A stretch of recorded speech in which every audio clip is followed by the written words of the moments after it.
Good morning. Um, Welcome to another Lord's Day. As we're starting this Sunday school program and message, we're in a season of prayer. We're praying about our church, our future, who's going to lead us in the pulpit, and those who will select that person. And so I want to open with a prayer. It's going to be one of these that's out of this Valley of Vision book, which were some old Puritan prayers from a couple 300 years ago. But I found one that I thought was pretty powerful. So we'll open with that. O Lord, in prayer I launch far out into the eternal world, and on that broad ocean my soul triumphs over all evils on the shores of mortality. Time, with its gay amusements and cruel disappointments, never appears to so inconsiderate as then. In prayer I see myself as nothing. I find my heart going after you with intensity and long with vehement thirst to live to you. Blessed be the strong gales of the Spirit that speed me on my way to the New Jerusalem. In prayer, all things here below vanish and nothing seems important but holiness of heart and salvation of others. In prayer, all my worldly cares, fears, anxieties disappear and are as a little significance as a puff of wind. In prayer, my soul inwardly exults with lively thoughts at what you are doing for your church, and I long that you should get yourself a great name from sinners returning to Zion. In prayer, I am lifted above the frowns and the flatteries of life and taste the heavenly joys, entering into the eternal world. I can give myself to you with all my heart to be yours forever. In prayer, I can place all my concerns in your hands to be entirely at your disposal, having no will or interest of my own. In prayer, I can intercede for my friends, ministers, sinners, the church, the kingdom to come, with greatest freedom, ardent hopes, as a son to his father, as a lover to the beloved. Help me to be all prayer and never cease praying. So in this season of prayer, I thought that was a beautiful prayer and totally appropriate for us. The scripture for today is going to be in Philippians, and you can go ahead and turn to that. And we're going to start in Philippians at chapter 4 and verse 8. And before we do that, I have somebody with me, and I want to talk a little bit about it. You may know this. It's a very famous bronze sculpture, and it is called The Thinker. And you can look at this. It's about 120 some odd years old from inception. Auguste Rodin did this, and some of these are all over the world. I think the closest one to us is at the University of Louisville. But it's called The Thinker, and I want you to look at this guy because he's pretty fit, and he's in contemplation, but he's muscular, he's ripped down his back, and he is in serious contemplation. And so as you look at him and you know that he's called the thinker, what is the artist telling us about thinking? Well, you got to be fit, you got to be isolated, and you got to be focused. And this is not an easy thing to do.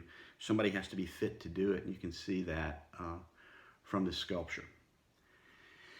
And so I think the artist is wanting to tell us that thinking is not just such an easy thing. Sometimes we contemplate or sit alone, and our mind races and wonders and worries continuously, but we're not really thinking. We're letting our mind wander. It's a distraction for us. It's not something that's focused. It's not something we're dwelling upon. It's not helping us understand and enlighten ourselves. It just races around in a disorganized fashion, and it causes us, I think, more concern, not less. And it doesn't take away the cares and the worries of the world. It probably brings them to us.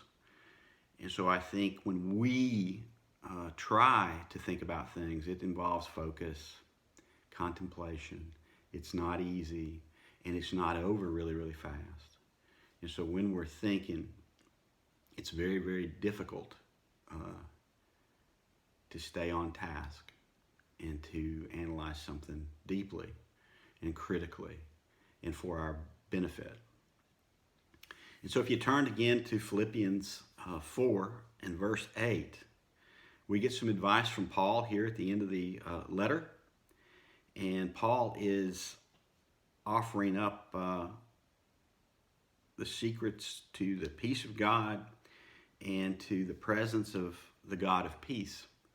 And so here in verse 8, he says, "Finally, brethren, whatsoever things are true, whatsoever things are honest, whatsoever things are just, whatsoever things are pure, whatsoever things are lovely, whatsoever things are of good report, if there be any virtue and if there be any praise, think on these things.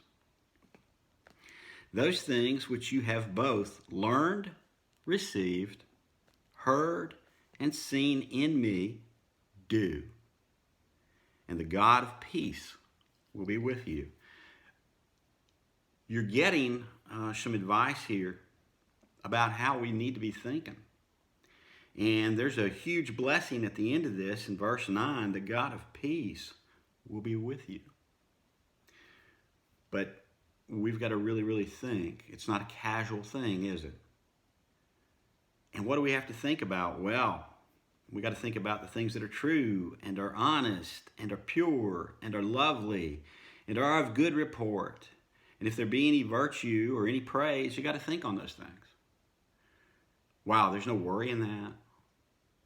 There's no fear in that. This is not bogging you down with anxiety and pain and other things.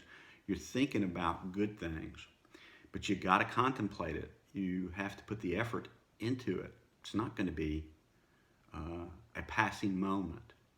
You're going to have to dwell a bit on it. You're going to have to focus on it.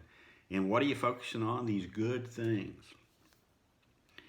And additionally, he also puts in there, and I think this is important, and it's sometimes that first verse 8 gets bypassed a little bit and takes us away, and verse 9 doesn't even get considered. And that's where that blessing is. The God of peace shall be with you.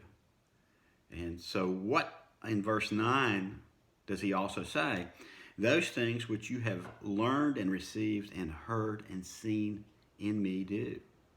Well, now what did they learn and receive and hear and see? Well, they learned lessons of faith, lessons of hope, the testings of Paul, that blessed hope and the fact that God was good and delivered him through all different kinds of things. I mean, we know that he was shipwrecked and beaten and snake bit and cast over the wall, and a lot of times was left for dead, but he never did die. And so they learned those things from him. What have they received? Well, they received salvation. They received gifts and blessings. And they received that gospel message. And not only did they receive it, they gave it. It says, what have they heard? Well, the testimony. They've heard the gospel.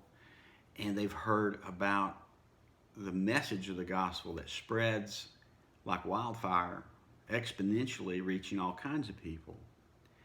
And then finally, what have they seen? Well, they've seen the deeds of the saints, the results of faith, and they've seen God's providence. So during this time, the gospel's spreading, but people are admonished by Paul here to think on only those good things. And in this season of COVID, I think it's really, really hard. And it almost seems like every time we get some man-made hope, whether it's a vaccine or whatever, everybody wants to say, don't let up. It could be worse. It might get bad. There's a new strain. There's this. There's that. We might be wearing masks forever. Where does that come from? We have lots of reasons to be thankful and to be hopeful and to be blessed in a modern society that can do these things and take victory away from defeat, through our science and technology and our God-given intellect. And yet, no matter how good it looks, people think you can't make your own decisions. They have to tell you how to think. People want you to still stay in fear because if you're afraid, you can be controlled. And I think we got to be thinking on the good things.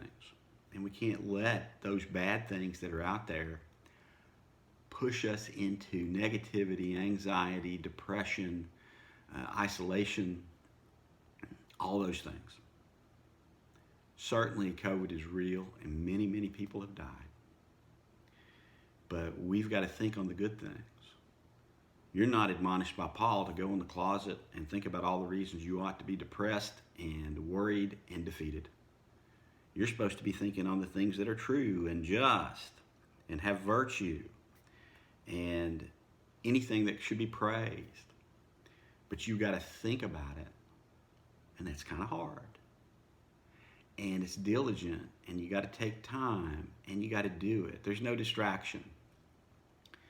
And we probably have to develop the thinking habits.